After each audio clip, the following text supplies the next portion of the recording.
This is a vocab question where I have a lot of trouble coming up with my own guess for what the word means before I start sorting through the choices, right? So the experimental groups are restructured so that workers, I don't know, like worked for a supervisor, something like that. Now, that doesn't really match with any of my answers in a very kind of transparent, obvious way, but I think that the wrong answers are so obviously wrong here that it can only be choice A, right? Published, recited, documented, these are all definitions of reported, but they're very specific things. To publish something, right? We need some sort of like a newspaper or some article. And so no one is publishing anything here. There's no evidence of that.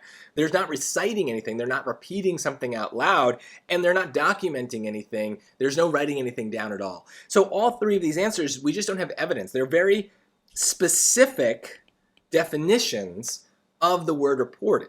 Now, in general on the SAT, strong words, specific words tend to be wrong. It's also kind of true in the vocab questions because, especially if we can't come up with a guess, it's probably because the word has a more general meaning. And so answered to a supervisor makes perfect sense, right? They're reporting to them. They're going and saying, "You're my boss, right? What do I need to do? Here's what I did today," you know? So it makes perfect sense. It's just not an easy word to kind of come up with a synonym for in the moment. That's okay, that's going to happen. You can always do this kind of guess and check thing where you put the words back, and words that are very specific in their definitions need to be backed up with evidence from the line. So if you don't see any evidence for those things, you can't pick them. Yeah, it's likely that these workers are documenting things as part of their job, but that's not what they're talking about here. So you're not allowed to add that in just because it makes sense to you. The lines need to justify it.